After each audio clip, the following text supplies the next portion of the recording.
ত্রিভুবনেতে উজালা হয়েছে। একটু জোরে হবে না সুবহানাল্লাহ? তোমারি আগমনেরি তরে ত্রিভুবনেতে উজালা হয়েছে। তোমারি আগমনেরি তরে আদম সন্তান জান্নাত পেয়েছে। মারহাবা মারহাবা মারহাবা রাসূলুল্লাহ, মারহাবা মারহাবা মারহাবা ইয়া হাবিবাল্লাহ। তোমারি আঙুলের ইশারাতে আসমানে চন্দ্র দুটো করা হয়েছে। তোমারি আঙুলের ইশারাতে আসমানে চন্দ্র দুটো করা হয়েছে। তোমারে নামেরে ওসিলাতে জান্নাতি আদম প্রাণ পেয়েছে। মারহাবা মারহাবা মারহাবা ইয়া রাসূলুল্লাহ, মারহাবা মারহাবা মারহাবা ইয়া হাবিবাল্লাহ। তোমারি ওসিলায় আসমান খুশি, তোমারি ওসিলায় জামিন খুশি। একটু জোরে হবে না সুবহানাল্লাহ? তোমারি ওসিলায় আসমান খুশি, তোমারি ওসিলায় জামিন খুশি। তোমারে ওসিলায় মোরা খুশি।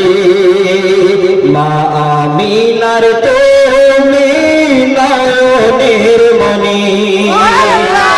মারহাবা মারহাবা মারহাবা ইয়া রাসূলুল্লাহ, মারহাবা মারহাবা মারহাবা ইয়া হাবিবাল্লাহ।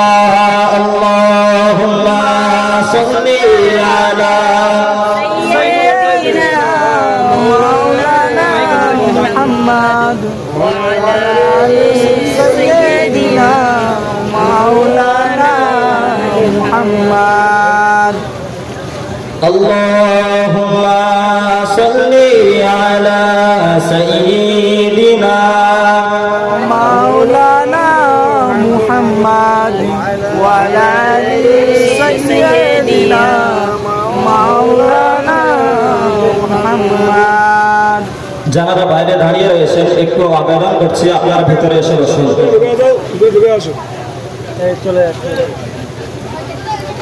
সর্বপ্রথমে প্রশংসা করি সেই মহান রব্বুল আলামিনের প্রতি,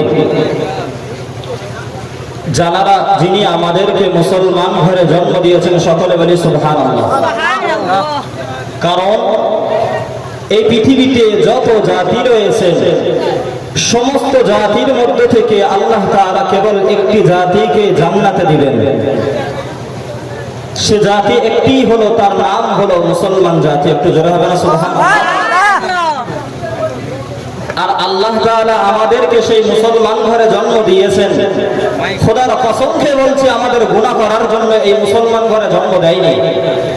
অনেকেই তো জন্মগ্রহণ করেছে ইহুদি ঘরে, অনেকেই তো জন্মগ্রহণ করেছে খ্রিস্টান ঘরে, অনেকেই তো জন্মগ্রহণ করেছে নাসারা ঘরে, অনেকেই তো জন্মগ্রহণ করেছেন হিন্দু ঘরে।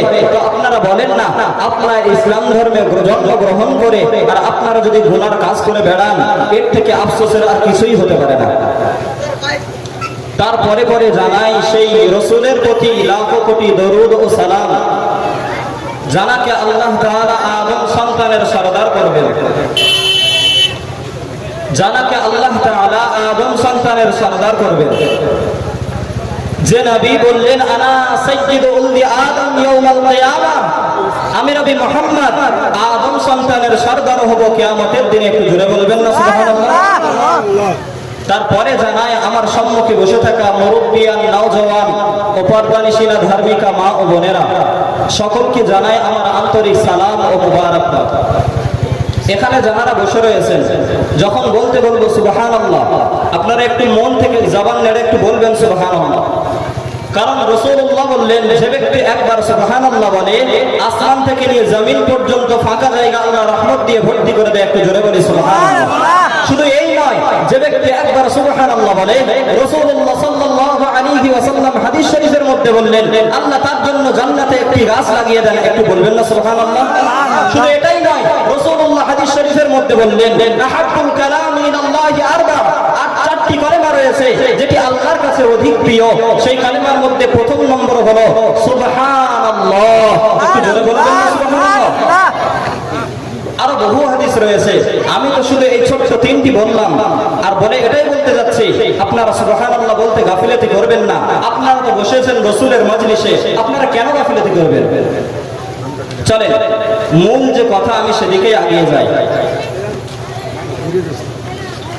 রব্বুল আলামিন কোরআন মাজিদের মধ্যে জানিয়ে দিলেন, তিলকার রাসূল ফাদ্দালনা বা'দাহুম আলা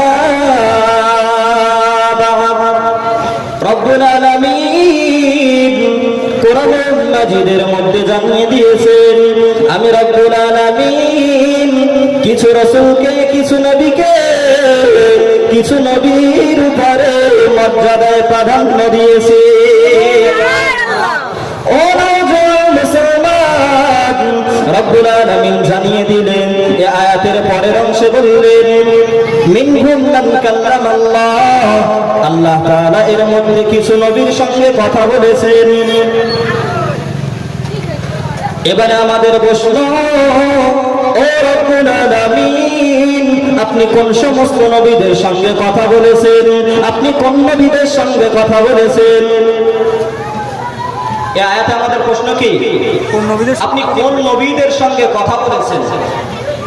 চলেন সর্বপ্রথম আমরা আয়াতকে জানলাম, এবারে আয়াতের তাফসীর জানবো। এরপরে আমরা জানবো আয়াতের অনুবাদ, অর্থাৎ আয়াতের অর্থ কি। আয়াতের অর্থে বলা হলো, আল্লাহ বললেন যে এই সমস্ত রসুলদের মধ্য থেকে আমি যে সমস্ত নবী রসুলদের পাঠিয়েছি, এই সমস্ত রসুলদের মধ্যে থেকে কিছু নবীকে কিছু নবীর উপরে প্রাধান্য সম্মান দিয়েছি। তারপরের অংশে বললেন, আমরা তো বুঝলাম যে একটা নবী আরেকটা নবীর থেকে সম্মানে বেশি কম হতেই পারে, কিন্তু এর পরের অংশে আল্লাহ বললেন যে কিছু রসুল রয়েছে যারা আমি আল্লাহ, আমি তাদের সঙ্গে কথা বলেছি। এই অংশটা নিয়ে আমাদের কথা, যে আল্লাহ কোন সমস্ত রসুলদের সঙ্গে কথা বলেছেন। চলেন আমরা তাফসীর জানবো এবারে। রব্বুল আলামিন বললেন, মিনহুম মান কাল্লামাল্লাহ ওয়া রাফা'a বা'দাহুম দারাজাত। রব্বুল আলামিন কিছু রাসূলের সঙ্গে কথা বলেছেন। সেই সমস্ত রাসূলগুলো হলো তারা, সিরাজুল মুনির নামক তাফসীরে রয়েছে, তাফসীরে বাইজাবিতে রয়েছে, তাফসীরে রুহুল মাআনিতে রয়েছে। ওই সমস্ত নবী আল্লাহ তাআলা যে সমস্ত নবীর সঙ্গে কথা বলেছেন, সেই সমস্ত নবীর মধ্যে থেকে একজন নবী হলেন হযরত মূসা আলাইহিস সালাম। আরেকটু জোরে হবে না সুবহানাল্লাহ? তাহলে মূসা নবী আল্লাহর সঙ্গে কি বলেছেন? একটু আমার সঙ্গে কথা বলেন আপনারা। মূসা নবী আল্লাহর সঙ্গে কি বলেছেন? কথা বলেছেন। কোন জায়গায় জানা রয়েছে? তুর পাহাড়ের উপরে, তুর নামক পাহাড়ে গিয়ে আল্লাহ তাআলার সঙ্গে কোন নবী কথা বলতেন? মূসা নবী। চলেন আমাদের নবী কি কথা বলেনি? চলেন এরপরে শোনেন। তাফসীরে বাইজাবির মধ্যে বলা হলো, তাফসীরে সিরাজুল মুনিরের মধ্যে বলা হলো, তাফসীরে রুহুল মাআনির মধ্যে বলা হলো, আমাদের আল্লাহর সঙ্গে আমাদের নবী মুহাম্মদুর রাসূলুল্লাহ সাল্লাল্লাহু আলাইহি ওয়াসাল্লাম সেই মিরাজের রাতে গিয়ে আল্লাহ তাআলার সঙ্গে কথা বলেছে। এবারে শোনেন, মূসা নবী আল্লাহর সঙ্গে কথা বলেছে, আর কে কথা বলেছে? আমাদের নবী হযরত মুহাম্মদ রাসূলুল্লাহ সাল্লাল্লাহু আলাইহি ওয়াসাল্লাম আল্লাহর সঙ্গে কি বলেছেন? কথা বলেছেন। দুটো নবী সমান হয়ে গেল না? কথা বলার দিক থেকে তো সমান হলো। কার কথা বলাটা বেশি উত্তম? আমাদের নবী। চলেন এবারে আমরা একটু মিলিয়ে দেখব কার কথা বলাটা বেশি উত্তম। তাফসীরে বাইজাবির মধ্যে বলা হলো, তাফসীরে রুহুল বায়ানের মধ্যে বলা হলো, তাফসীরে সিরাজুল মুনীরের মধ্যে বলা হলো, হযরত নবী মুহাম্মদ ইনি আল্লাহর সঙ্গে কথা বলেছেন।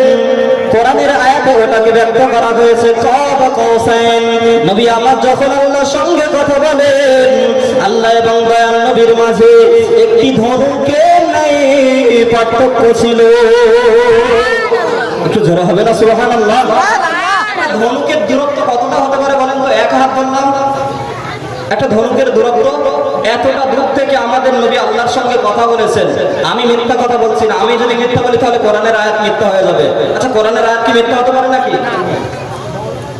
এবার আপনারা বললেন হুজুর আপনি যে বলছেন কোরআনের আয়াত মিথ্যা হতে পারে না, এর দলিল দেন। আমি তো দলিল দেওয়ার জন্যই বসেছি। চলেন, কোরআনের সূরা বাকারা প্রথমেই বলা হলো, রব্বুল আলামিন সূরা বাকারার মধ্যে জানিয়ে দিলেন যালিকাল কিতাবু লা রাইবা ফীহি।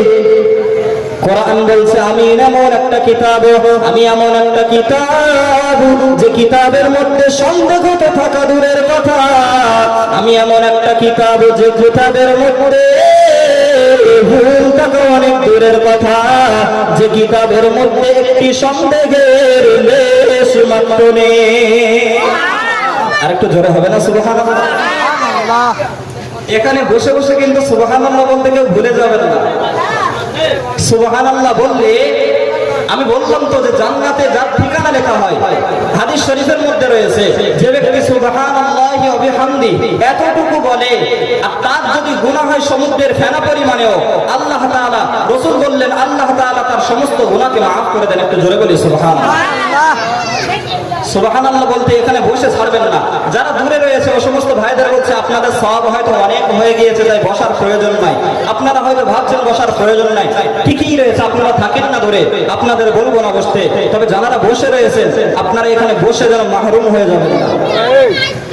চলেন, এই আয়াতের তাফসীর আমরা জানলাম কি? আল্লাহ তাআলার সঙ্গে কোন কোন নবী কথা বলেছেন? নবী মুসা এবং নবী মুহাম্মদ সাল্লাল্লাহু আলাইহি ওয়াসাল্লাম। এবারে দুটি তাফসীর, সেই তাফসীরের মধ্যে বলা হচ্ছে হযরত আদম আলাইহিস সালাম কার সঙ্গে কথা বলেছেন? আল্লাহর সঙ্গে কথা বলেছেন। শুনেন, তাফসীরে সিরাজুল মুনীরের মধ্যে বলা হলো, তাফসীরে রুহুল মাআনির মধ্যে বলা হলো আল্লাহ তাআলার সঙ্গে কথা বলেছেন হযরত নবী আদম আলাইহিস সালাম জান্নাতে যখন ছিলেন তখন তিনি আল্লাহর সঙ্গে কথা বলেছেন। তাহলে কটা নবী হলো আল্লাহর সঙ্গে কথা বলেছেন? তিনটে নবী। মনে থাকবে তো কোন কোন নবী? একটু বলেন না আপনারা, নাহলে তো মনেই থাকবে না। যারা বাইরে ঘুরছে তারা যেন আপনাদের থেকে এটা শিক্ষা পায় যে ওখানে যারা বসছিল তারা আজকে এই কটা দিনে শিখে এসেছে, যেন আপনারা গিয়ে এমনটা না বলেন হুজুর খুবই সুন্দর জলসা করেছে আমরা শুনে এসেছি, যদি জিজ্ঞাসা করে কি শুনেছেন না জানি না, তবে খুবই সুন্দর জলসা করেছে, এটা যেন না হয়। তবে এখান থেকে শেখেন, তিনজন নবী আল্লাহর সঙ্গে কি বলেছেন? কথা বলেছেন। প্রথম নবীর নাম কি? নবী মূসা আলাইহিস সালাম। দ্বিতীয় নবীর নাম হযরত মুহাম্মদ সাল্লাল্লাহু আলাইহি ওয়াসাল্লাম। তৃতীয় নবীর নাম হযরত আদম আলাইহিস সালাতু ওয়াস সালাম। তিনজন নবী আল্লাহর সঙ্গে কথা বলেছেন। আরো সহজে মুখস্থ রাখতে গেলে আপনারা মনে রাখেন, হযরত আদম আলাইহিস সালাম যেহেতু ইনি সর্বপ্রথম এসেছেন, তারপরে হযরত নবী মূসা আলাইহিস সালাম, যত নবী এসেছে তারপরে আল্লাহর সঙ্গে কথা বলেছেন যারা, তার মধ্যে হযরত নবী মূসা রয়েছে, আর সর্বশেষ কোন নবী এসেছেন? নবী মুহাম্মদ সাল্লাল্লাহু আলাইহি ওয়াসাল্লাম। মুখস্থ হয়েছে? এবারে চলেন আগিয়ে যাই। রব্বুল আলামিন কোরআন মাজিদের মধ্যে বললেন, এই আয়াতের ব্যাখ্যা করতে গিয়ে বললেন নবী আমার জনাবে মুহাম্মদ রাসূলুল্লাহ সাল্লাল্লাহু আলাইহি ওয়াসাল্লাম আল্লাহ তাআলা এর সম্পর্কে বললেন নবীকে আমি পাঠিয়েছি, ও নবী ওয়া আরসালনাকা ইল্লা রাহমাতাল লিল আলামিন। ও নবী মুহাম্মদ আমি আপনাকে যত আলাম রয়েছে, যত জগৎ রয়েছে, আমি আপনাকে সমস্ত জগতের জন্য রহমত করে পাঠিয়েছি। আর একটু জোরে হবে না সুবহানাল্লাহ? তাহলে নবী সমস্ত জগতের জন্য কি রহমত। এবার আপনারা এখানে যারা বসে রয়েছে সব বাদ দেন, এতক্ষণ যা বললাম সব বাদ দেন, তিনটে জিনিস মনে রাখবেন। আমি যতক্ষণ জলসা করবো তিনটে জিনিসের উপরে বক্তব্য রাখবেন। প্রথম নম্বর, নবী হলেন সকল জগতের জন্য রহমত। প্রথম মনে রাখেন, আপনারা আমার সঙ্গে বলেন নবী হলেন, আমার সঙ্গে বলেন মনে রাখার জন্য, নবী হলেন সমস্ত জগতের জন্য রহমত। দ্বিতীয় নম্বর, নবীকে আল্লাহ তাআলা উত্তম চরিত্র দিয়ে পাঠিয়েছেন। এমনি চরিত্র নয়, উত্তম চরিত্র।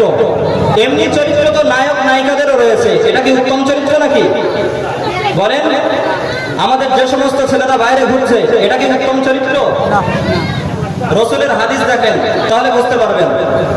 তৃতীয় নম্বর, সর্বশেষ আমি যেটি পয়েন্ট বলছি সেটি হলো রসুলকে অনুসরণ করা আমাদের জন্য আবশ্যক, রসুলকে মেনে চলা আমাদের জন্য আবশ্যক। চলেন প্রথম পয়েন্টের উপরে এবার বক্তব্য রাখবো। এই প্রথম পয়েন্ট বলার আগে আমি বলবো, এখানে এই আয়াতের মধ্যে বলা হলো সর্বপ্রথম কোরআন থেকে দলিল নেব, তারপরে নেব হাদিস থেকে, তারপরে সময় থাকলে একটি উদাহরণ দেব। চলেন সর্বপ্রথম কোরআন থেকেই দলিল নেই যে আল্লাহ রসুল হলেন আমাদের জন্য রহমত, এর দলিল নেন কোরআন থেকে।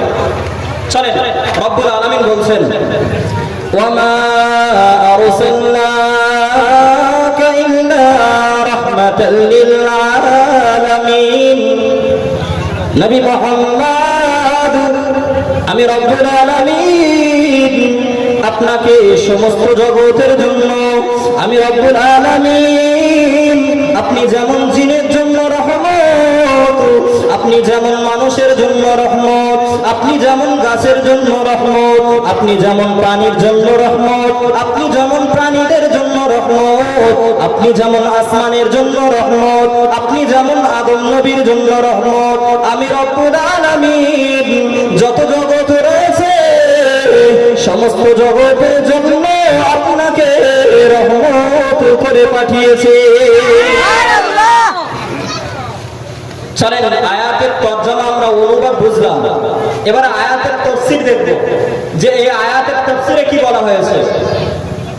নবী রহমত, নবী কি সকলের জন্য রহমত? যে সমস্ত হিন্দুরা রয়েছে তাদের জন্য নবী রহমত, যে সমস্ত মুসলমান রয়েছে না নবী কেবল মুসলমানদের জন্য রহমত, সমস্ত কিছুর জন্য রহমত। এটা জানার জন্য আমি বলবো আপনাদের কাছে। চলেন আমরা তাফসীর দেখি। তাফসীরে তাবারি, এবারে তিনটি তাফসীর থেকে হাওলা দেব। তাফসীরে তাবারি, তাফসীরে কুরতুবী, তাফসীরে রুহুল বায়ান। বুঝতে পেরেছেন? চলেন এই তিনটি তাফসীর থেকে এবারে আমি আপনাদের সম্মুখে হাওলা দেব। রাসূল হলেন রহমত, রাসূল হলেন কি রহমত, রহমত। এ সম্পর্কে দুটি কথা রয়েছে। একটি কওল হলো তাফসীরে তাবারির মধ্যে বলা হলো, তাফসীরে তাবারির মধ্যে বলা হলো নবী আমার জনাবে মুহাম্মদুর রাসূলুল্লাহ সাল্লাল্লাহু আলাইহি ওয়াসাল্লাম নবীকে আল্লাহ তাআলা কেবল মুসলমানদের জন্য রহমত করেছে। এটা একটা কথা। দ্বিতীয় নম্বর কথা, হযরতে ইবনে আব্বাস রাদিয়াল্লাহু আনহু, সাহাবা, রাসূলের সাহাবা ইবনে আব্বাস, রাসূলের চাচা আব্বাস রাদিয়াল্লাহু আনহু, ওনার ছেলে ইবনে আব্বাস অর্থাৎ আব্দুল্লাহ ইবনে আব্বাস রাদিয়াল্লাহু আনহুমা, দুজন রয়েছে এখানে। এই দুজনে রাদিয়াল্লাহু আনহুমা ইনি হলেন রাইসুল মুফাসসিরিন, কোরআনের যতজন তাফসীর করেছেন ইনি হলেন সকলের লিডার। ইনি কি সকলের লিডার? বুঝতে পেরেছেন? যতজন কোরআনের তাফসীর করেছেন ইনি হলেন সকলের লিডার। এবারে আমাদের প্রশ্ন, ইনি কি বলছেন? হযরত আব্দুল্লাহ ইবনে আব্বাস রাদিয়াল্লাহু আনহু তাফসীরে কুরতুবীর মধ্যে বলা হলো, তাফসীরে তাবারির মধ্যে বলা হলো, তাফসীরে রুহুল বায়ানের মধ্যে বলা হলো রব্বুল আলামিন দয়াল নবী মুহাম্মদুর রাসূলুল্লাহ সাল্লাল্লাহু আলাইহি ওয়াসাল্লামকে সমস্ত জগৎ, শুধু মুসলমান নয় তো, শুধু ইহুদি নয় তো, শুধু খ্রিস্টান নয় তো, শুধু হিন্দু নয় তো, বরং আল্লাহ তাআলা যত জগৎ বানিয়েছেন সমস্ত জগতের জন্য নবী মুহাম্মদকে আল্লাহ তাআলা রহমত স্বরূপ করে পাঠিয়েছে। আরেকটু জোরে হবে না সুবহানাল্লাহ? তাহলে নবী রহমত কাদের জন্য? সমস্ত, বলেন একটু আমার সঙ্গে, সমস্ত কিছুর জন্য, সমস্ত সবকিছুর জন্য নবী রহমত। নবী সবকিছুর জন্য রহমত। একটা যদি উদাহরণ দেওয়া হয় আপনারা আরো ভালো বুঝবেন। উদাহরণের আগে আরেকটি হাদিস বলতে চাই যে নবী হলেন রহমত কেমন করে, একটু বলেন না শুনি। চলেন আরেকটা হাদিস শোনেন, মুসলিম শরীফের হাদিস, জাবের রাদিয়াল্লাহু আনহু থেকে বর্ণিত।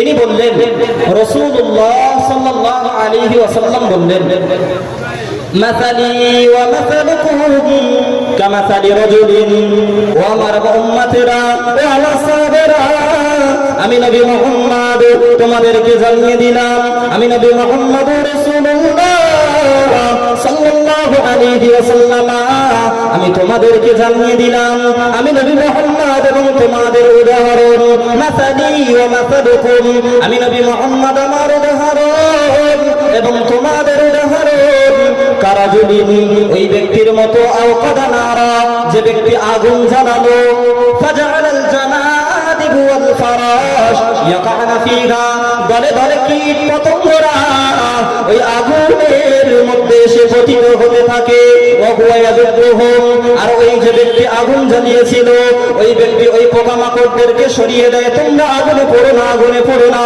ওয়া হুয়া ইয়াযুরুহুম আনহা, ওই ব্যক্তি ওই সমস্ত কীট পতঙ্গদেরকে আগুন থেকে দূরে সরিয়ে দেয়। তোমরা যদি আগুনের মধ্যে পতিত হও তোমরা সকলে ধ্বংস হয়ে যাবে, ও কীট পতঙ্গরা তোমরা পড়ে যাবে।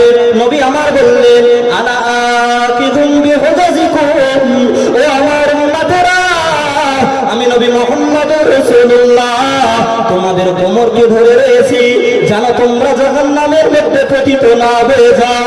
আনা আকিযুম বিহুজাজিকুম আনিন নার, আমি নবী মুহাম্মদ তোমাদের কোমরকে ধরে রয়েছি তোমরা যেন জাহান্নামের মধ্যে পতিত না হয়ে যাও। ওয়া আনতুম তাফাল্লাতুনা বিয়াদিন ইয়াদিয়া, আর তোমরা সকলে আমার হাত থেকে ছিটকে জাহান্নামের মধ্যে পড়ার জন্য তৈরি হয়ে যাও। আমার উম্মাহ, তোমরা যেন জাহান্নামের মধ্যে পড়ে না যাও, আমি নবী মুহাম্মদ তোমাদের কোমরকে ধরে রয়েছে। বান্দা তুমি, ও আমার উম্মত, তুমি কেন জাহান্নামের মধ্যে পড়বে? জাহান্নাম তো ভয়ঙ্কর জায়গা, আমি তোমাদের কোমর ধরে রয়েছে, আর তোমরা বলছো নবী সরো, নবী সরে যান, নবী সরে যান, আপনার হাতের প্রয়োজন নেই, আমরা জাহান্নামে পড়তে যাই, তোমরা জাহান্নামের মধ্যে পড়ছো। আজকে সমাজ দেখেন, আজকে জলসাই কি আমি লক্ষ্য করে বলছি, দেখেন না আজকেরও ঠিক তাই হচ্ছে। রসুলের জন্য এই মজলিস, রসুলের জন্য করা হচ্ছে মজলিস, আর আমাদের সমাজের কিছু ছেলে যুবক রয়েছে তারা ভাবে রসুল আঁকড়ে ধরছে, চলো জান্নাতের বাগানে বসো, আর তারা চায় না আমরা জাহান্নামকে পছন্দ করি, রসুল আপনার হাতকে সরিয়ে নেন না, আমরা জাহান্নামে পড়তে চাই, এটাই তারা পছন্দ করে। দেখেন না এই হাদিসের লক্ষ্যে কোন ভাইরা পড়ে আমরা, দেখেন রসুল আপনাদেরকে এত ভালোবাসেন, আপনাদের কোমর ধরে রয়েছে, উম্মত তোমরা জাহান্নামে পড়ো না, আর উম্মত ভালোবাসে না রসুলকে, উম্মত চাচ্ছে জাহান্নামের মধ্যে পড়তে। রসুল এত ভালোবাসার পরেও যদি আপনারা রসুলকে না ভালোবাসেন, রসুলের জন্য এই মজলিস দিয়েছেন কেন? রসুলকে কি অপমান করার জন্য দিয়েছেন? বলেন, রসুলের জন্য এই মজলিস দেওয়া হয়েছে, রসুলের জন্য এই মজলিস করা হয়েছে, নবী দিবস আমরা বলছি, আর রসুলের নামে বলা, আর এই জলসায় কেউ বসবো না, এই মজলিসে কেউ বসবো না, রসুলকে সম্মান দেওয়া হবে না অপমান করা হবে? বলেন, তাহলে আপনারা রসুলের নামে দিচ্ছেন ভালো কথা, রসুলকে সম্মান না জানাতে গিয়ে আপনারা তো অপমান করছেন। রসুলকে আপনারা বাড়িতে মেহমান আনলেন, মেহমান এনে মেহমানকে কিছুই খেতেই দিলেন না, মেহমানকে বাইরে ঘুরতে দিলেন, মেহমানকে নোংরা চেয়ারে বসতে দিলেন, মেহমানের জন্য সবকিছু এলোমেলো করে রাখলেন, এটা কেমন ধরনের মেহমানের সম্মান? বলেন, রসুল তো আপনাদের বলেনি যে আমার নামে নবী দিবস করেন, হ্যাঁ যদি করতেই হতো তাহলে ভালো করে করেন না, আপনারা কেন বাইরে করেন?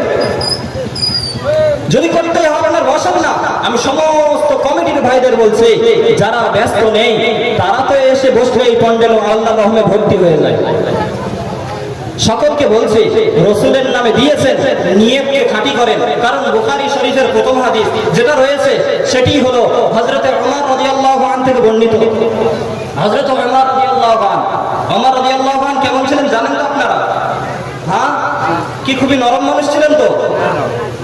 না। এদিকে একটু খেয়াল দেন, হযরত ওমর খুবই নরম মানুষ ছিলেন তো? হযরত ওমর কেমন ছিলেন? গরম মানুষ। হযরত ওমর এমন ছিলেন, একদিন একটা মদখোর যাচ্ছে রাস্তা দিয়ে হেঁটে, তো যেতে যেতে হযরত ওমরকে সামনে দেখতে পেয়েছে। দেখতে পেয়ে হযরত ওমর কি বলেন তো, তখন আমাদের নরেন্দ্র মোদী কি আমাদের প্রধানমন্ত্রী তো, তখন যে দেশ চালায় তিনি হলেন কি প্রধানমন্ত্রী। আরবের যিনি রসুল মারা গিয়েছেন, হযরত আবু বকরও মারা গিয়েছেন, তখন হযরত ওমর দেশ চালাচ্ছেন, তার মানে হযরত ওমর কি হবে? প্রধানমন্ত্রী।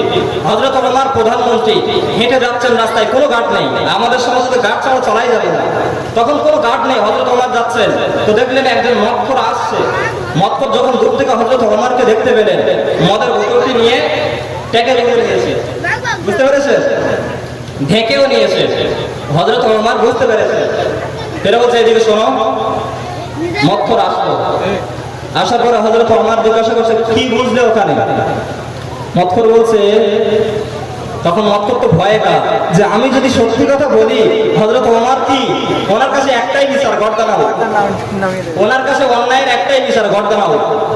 তো উনি বলছেন, মনে মনে ভাবছেন সেই ব্যক্তিটি, আল্লাহ আপনি যদি আমাকে আজকের বাঁচিয়ে নেন, এই ওমরের হাত থেকে যদি বাঁচিয়ে নেন, আমি খাঁটি মুসলমান হয়ে যাব। তা আল্লাহ বলছে, বান্দা তোর যখন নিয়ত পাক্কা, আমি আল্লাহ বলছে আমি ওটাকে কেমন করে পরিবর্তন করতে হয় সেটা আমি করছি। তখন ওই ব্যক্তি বলল, আমিরুল মুমিনিন, এতে দুধ রয়েছে। কি রয়েছে? দুধ। দুধ। হযরত ওমর বলছেন কই বের করো। ব্যক্তিটি ভয় খাচ্ছে আর বের করছে, মনে মনে ভাবছে খবর আসে আজকে আমার। তো বের করছে মদের বোতল, কিন্তু বের যখন করলো সেটা আল্লাহর রহমে, আল্লাহর বরকতে, আল্লাহর দয়াতে সেটা দুধে পরিণত হয়ে গেল। একটু জোরে বলি সুবহানাল্লাহ। আর একটু জোরে হবে না সুবহানাল্লাহ? ওই সময় ওই মদখোর নিয়ত করে নিল, ওগো আল্লাহ, যে আল্লাহ এখানে মদকে দুধে পরিণত করতে পারে, আমি আজ থেকে মেনে নিচ্ছি সে আল্লাহ এক, সে আল্লাহ ছাড়া অন্য কোনো মাবুদ নেই। আমি সে আল্লাহর প্রতি বিশ্বাস করলাম, আজ থেকে আমি পাক্কা মুমিন হয়ে গেলাম। একটু জোরে বলি সুবহানাল্লাহ। আমি সেই ওমরের কথা বলছি। হযরত ওমর বললেন, বুখারী শরীফের হাদিস, এটা মিশকাতেও রয়েছে। বুখারী শরীফের প্রথম হাদিস, যেটা শর্ট, অনেক লম্বা হাদিস, লম্বা করলে অনেক লম্বা হবে, তবে শর্ট করার জন্য বলছি, শর্ট ভাবে এমনটাই রয়েছে। রাসূলুল্লাহ সাল্লাল্লাহু আলাইহি ওয়াসাল্লাম বললেন, ইন্নামাল আ'মালু বিন্নিয়াত, প্রত্যেকটা কাজের ফলাফল নিয়তের উপরে নির্ভরশীল। প্রত্যেকটা কাজের ফলাফল কি? নিয়তের উপরে নির্ভরশীল। নিয়তের উপরে নির্ভরশীল। আমি আমার কমিটি ভাইদেরকে বলছি, আপনারা একটু এখানে ধ্যান দেন 1 মিনিটের জন্য। এই হাদিসটা যতক্ষণ বলছি এদিকে ধ্যান দেন, আসতে হবে না, ধ্যান দেন। রাসূল বললেন প্রত্যেকটা কাজের ফলাফল কিসের উপরে নির্ভরশীল? নিয়তের উপর নির্ভরশীল। নিয়তের উপর নির্ভরশীল। আজকে যদি এই মজলিসটা আপনাদের নিয়ত থাকে লোক জমা করার জন্য, মানুষকে হেদায়েত দেওয়ার জন্য নয়, খোদার কসম খেয়ে বলছি এই মজলিস কবুল হবে না আপনাদের কাছে, আল্লাহর কাছে কবুল হবে না। আজকে যদি এই মজলিসটা হয় খাওয়ানোর উদ্দেশ্যে কেবল, খোদার কসম খেয়ে বলছি এই মজলিস কবুল হবে না। যদি কবুল হয় রাসূলের হাদিস মিথ্যা হয়ে যাবে। তো রাসূল হাদিসের মধ্যে বলছেন, ইন্নামাল আ'মালু বিন্নিয়াত, প্রত্যেকটা কাজের ফলাফল নিয়তের উপরে নির্ভরশীল। আর আপনারা বলেন না, আপনি যদি জামাটি পরেন, আমি যাব কোথায়? এই মজলিসে বসার জন্য। রাসূলের হাদিস রয়েছে, যতক্ষণ আপনি হেঁটে হেঁটে আসছেন প্রত্যেকটা কদমে আপনার সওয়াব হবে। একটু জোরে বলি সুবহানাল্লাহ। আপনি হয়তো নিয়ত করলেন আমি মজলিসে যাব, কিন্তু আপনি কোনো প্রয়োজনের কারণে আসতে পারেননি, খোদার কসম খেয়ে বলছি ওর জন্য ওই নিয়ত যে করেছেন খাঁটি নিয়ত ছিল, যদিও করতে পারেননি সমস্যার কারণে, এর জন্য আপনার সওয়াব হবে। একটু জোরে বলি সুবহানাল্লাহ। চলেন সেই প্রথমে যেখানে চলছিলাম ওখানেই যাই। হাদিসটি কি, আয়াতটি কি বললাম? হাদিস বলছিলাম। হাদিসটি কি? রাসূল বললেন, আমি তোমাদের কোমর ধরে রয়েছি যেন তোমরা জাহান্নামের মধ্যে না পড়ে যাও। তার প্রথম নম্বর, কোরআনের আয়াত থেকে দলিল দেওয়া হলো রাসূল হলেন আমাদের জন্য কি? নিয়ামত, রহমত। দ্বিতীয় নম্বর, হাদিস থেকে আমরা দলিল দিলাম। কি দলিল দিলাম? মুসলিম শরীফের হাদিস জাবের রাদিয়াল্লাহু আনহু থেকে বর্ণিত যে রাসূলুল্লাহ সাল্লাল্লাহু আলাইহি ওয়াসাল্লাম আমাদের জন্য কি? রহমত। তৃতীয় নম্বর, একটা মিসাল নেন, উদাহরণ নেন। কারণ কায়দা হলে, ইংলিশ গ্রামার হলে তারপরে তোদের বোঝানোর জন্য। তো আমি কায়দা বললাম রসুল হলেন কি আমাদের জন্য রহমত। এবারে একটা উদাহরণ নেন, হযরত আদম আলাইহিস সালামকে জান্নাত থেকে বের করে দেওয়া হয়েছিল তো? হ্যাঁ, জান্নাত থেকে বের করে দেওয়ার পরে জান্নাত থেকে বের হয়ে দুনিয়ায় এসে কত বছর কাঁদেন? হ্যাঁ, অনেক বছর কাঁদতে পারেন। আদম আলাইহিস সালাম কত বছর কেঁদেছেন? তাহলে আমরা সঠিক জ্ঞান আজকে লাভ করব। তাফসীরে রুহুল বায়ানের মধ্যে বলা হলো হযরত আদম আলাইহিস সালাম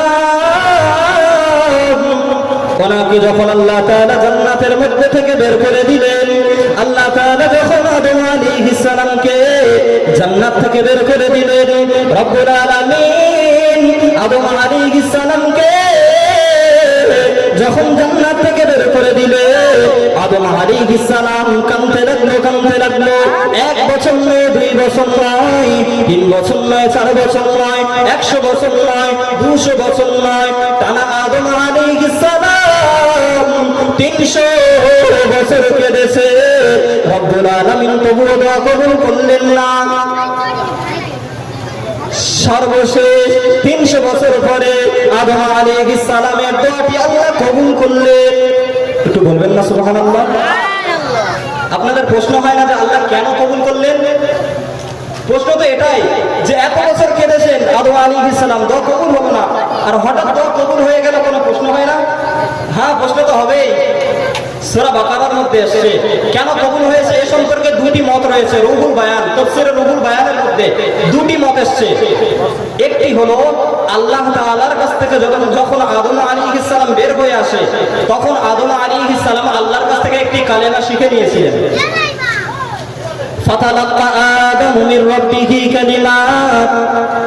আদম আলাইহিস সালাম যখন জান্নাত থেকে বের হয়ে আসে, রব্বুল আলামিনের কাছ থেকে একটি কালেমা শিখে নিয়েছিলেন, কিছু কালেমা শিখে নিয়েছিলেন। মুফাসসিরগণ এই আয়াতের ব্যাখ্যার মধ্যে বললেন, রব্বুল আলামিনের কাছ থেকে আদম আলাইহিস সালাম যে দোয়াটি শিখে নিয়েছিলেন সেটা হলো সূরা আরাফের আয়াত, রব্বানা যালামনা আনফুসানা ওয়া ইন লাম তাগফির লানা ওয়া তারহামনা লানাকুনান্না মিনাল খাসিরিন। রব্বানা, ও আমাদের প্রভু, যালামনা, আমরা জুলুম করেছি, আনফুসানা, আমাদের নফসের প্রতি, ওয়া ইন লাম তাগফির লানা, আপনি যদি আমাদেরকে ক্ষমা না করে, ওয়া তারহামনা, আপনি যদি আমাদের উপরে রহম না করে, লানাকুনান্না মিনাল খাসিরিন, আমরা সকলে ক্ষতিগ্রস্তদের অন্তর্ভুক্ত হয়ে যাব। এই দোয়াটি আল্লাহ তাআলার কাছ থেকে কে শিখে নিয়েছে? একটু কথা বলেন, কে শিখে নিয়েছে? আদম আলাইহিস সালাম। আর এই দোয়াটি করার কারণে কিছু মুফাসসির বলেছেন, কোরআনের এই আয়াতের এই দোয়াটি করার কারণে আল্লাহ তাআলা আদম নবীর দোয়াকে কবুল করেছিলেন। একটু জোরে বলি সুবহানাল্লাহ। কয় বছর কেটেছে? 300 বছর।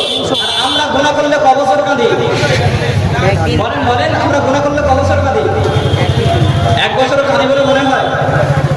একদিন গিয়েই বলছে আল্লাহকে ক্ষমা করে দেন। আল্লাহ ক্ষমা করলো না করলো চললাম। এটাই কি তওবা? এটার নাম তওবা না। যা অন্যদিকে গেলে বিস্তারিত হয়ে যাবে। চলেন মূল টপিকের দিকে যাই। যেটি ছিল কোন জায়গায় চলছিল আপনারা বলেন, কোন জায়গায় চলছিল বলেন? কোন জায়গায় চলছিল? আদম আলাইহিস সালামের 2টি কওয়াল আসবে। আদম আলাইহিস সালামের দোয়া কবুল হয়েছিল। তাফসীরের রুহুল বায়ানের মধ্যে বলা হলো একটি হলো এই দোয়াটি পড়ার কারণে। মনে আছে তো দোয়াটি? কি বললাম? রব্বানা যালামনা আনফুসানা। মনে থাকবে তো? এই দোয়াটি কখনো করতে ভুলবেন না যেন। চলেন তাফসীরের রুহুল বায়ানে তারপরে বলা হলো দ্বিতীয় নম্বর যে মত, যে এইটার কারণে আল্লাহ তাআলা হযরত আদম আলাইহিস সালামের দোয়া কবুল করেছেন। সেটা কি? চলেন শুনে নেই। তাফসীরের রুহুল বায়ানের মধ্যে বলা হলো হযরত আদম আলাইহিস সালাম 300 বছর যখন কাঁদলে, আদম আলাইহিস সালামের দোয়া রব্বুল আলামিন কবুল করলেন না। আদম আলাইহিস সালামের তখন জান্নাতের কথা মনে পড়ে গেল। আদম আলাইহিস সালাম জান্নাতের কথা মনে করলো। আমি যখন জান্নাতে থাকতাম তখন জান্নাতের দরওয়াজায় লেখা দেখতাম, আমি যখন জান্নাতে থাকতাম তখন জান্নাতের মধ্যে লেখা দেখতাম। তাফসীরে আল্লামা রুহুল আমিন রাহমাতুল্লাহি আলাইহি ওনার আলিফ লাম মিম পারাতেও এই তাফসীরটি উল্লেখ করেছেন যে যখন আদম আলাইহিস সালাম জান্নাতে উঠতেন জান্নাতের দরওয়াজায় লেখা দেখতেন লা ইলাহা ইল্লাল্লাহু মুহাম্মাদুর রাসূলুল্লাহ। জোরে বলবেন না সুবহানাল্লাহ। 300 বছর পরে আদম আলাইহিস সালাম যখন নবীর যখন মনে পড়লো ও রব্বুল আলামিন, আমি যখন জান্নাতের মধ্যে ঘোরাফেরা করতাম আমি জান্নাতের দরজায় লেখা দেখেছিলাম আপনার নামের সঙ্গে আরেকটি কারণ নাম রয়েছে, আপনার নামের সঙ্গে আরেকটি কারণ নাম যুক্ত রয়েছে। আমি দেখলাম যে সেই নবীর নাম হলো মুহাম্মদ, সেই নবীর নাম হলো মুহাম্মদ। আল্লাহ গো এই নবী মুহাম্মাদের ওসিলা করে আপনি আমার দোয়াকে কবুল করে নিন। যখন আল্লাহর বন্ধুর নামের ওসিলায় দোয়া হলো আল্লাহ বললেন হাবিবি, ও আমার হাবিব, ও আমার বন্ধু। আল্লাহ রাসূলকে বললেন হাবিবি, আমার বন্ধু। আল্লাহ বললেন আদম যখন আমার নবী বন্ধু আমার বন্ধুর সঙ্গে বন্ধুর ওসিলা দিয়ে দোয়া করলেন, আমি আল্লাহ তাআলা কেমন করে থাকতে পারি আদমের দোয়াকে কবুল না করে? রব্বুল আলামিন নবীর দোয়ার ওসিলাতে নবীর নামের ওসিলাতে আদম আলাইহিস সালামের দোয়াকে কবুল করে নিয়েছে। আরেকটু জোরে হবে না সুবহানাল্লাহ? তাহলে এখান থেকে আরেকটা শিক্ষা পেলেন কি? হযরত আদম আলাইহিস সালামের দোয়া কবুল হয়েছিল কয়টি ওসিলা? দুটি মত এসেছে, একটি হলো নবীর নামের ওসিলায়, আরেকটি হলো ওই রব্বানা যালামনা এই দোয়ার ওসিলায়। বুঝতে পেরেছেন? তাহলে এখান থেকে আদম আলাইহিস সালামের যে ক্ষমা হয়েছিল এটার জ্ঞান লাভ করেছেন তো? চলেন এগিয়ে যাই। বলা হয়েছে কি যে হযরত আদম আলাইহিস সালাম, এটা হলো উদাহরণ। কিসের উদাহরণ বলেন তো? নবী হলেন রহমত, নবী হলেন সকলের জন্য কি রহমত, রহমত, তাই না? এটা তো তারই উদাহরণ দিলাম। তাহলে নবী হলেন সকলের জন্য রহমত। নবী হযরত আদম আলাইহিস সালামের জন্য কি হলেন রহমত, রহমত। এই উদাহরণ থেকে বুঝলেন না? নবী হযরত আদম আলাইহিস সালামের জন্য কি হলেন রহমত, রহমত। তাহলে সকলের জন্য নবী হলেন রহমত। চলেন, হুজুর চলে এসেছেন, আমি আর বেশি লম্বা করব না। আজ 3টি পয়েন্ট বলেছিলাম, 2টি পয়েন্ট থাক, হুজুররা রয়েছেন সকলে আলোচনা করবেন। এই একটি পয়েন্টের উপরে আমি শেষ করব। সর্বশেষ আমি বলতে চাই নবী হলেন সকলের জন্য রহমত। আর আমি যে শুরুতে একটি হাদিস বলেছিলাম, রাসূলুল্লাহ সাল্লাল্লাহু আলাইহি ওয়াসাল্লাম বললেন আনা সাইয়্যিদু ওয়ালাদি আদম ওয়ালা ফখরা, আমি হলাম আদম সন্তানের সর্দার, এতে আমার গর্বের কিছু নেই। এই হাদিসটি শুধু একটুখানি শোনেন, তারপরে হুজুরের হাতে আমি ছেড়ে দেবো নাই। এই হাদিসটির মধ্যে বলা হলো নবী বললেন আমি কিয়ামতের দিনেতে আদম সন্তানের সর্দার হব। একটু জোরে বলবেন না সুবহানাল্লাহ? আনন্দের বিষয় এটি। রাসূল কিয়ামতের দিন আদম সন্তানের কি হবে? সর্দার হবেন। তারপরে রাসূল এখানে কেন বললেন ওয়ালা ফখরা, এতে আমার গর্বের কিছু নেই? রাসূল কেন বললেন? তাহলে শোনেন, আমরা যখন নিজের প্রশংসা করতে যাই, ব্যাখ্যার মধ্যে লেখা হলো যে আমরা যখন নিজের প্রশংসা করতে যাই তখন আমরা নিজের প্রশংসা করতে গেলে নিজের মনে গর্ব নিয়ে বলি না?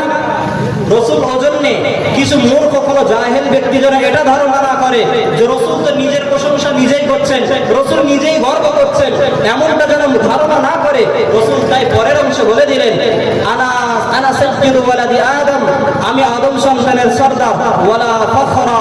এর কিছু অংশে রয়েছে ইয়াউমাল কিয়ামা ওয়ালা ফখরা, আমি আদম সন্তানের সর্দার হব কিয়ামতের দিনে, এতে আমার গর্বের কিছু নেই।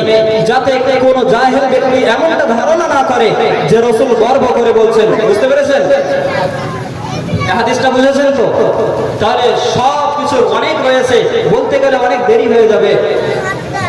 এর উপরে সংক্ষিপ্ত করছি, ভুল ত্রুটি মার্জনীয়। ওয়া আখিরু দাওয়ানা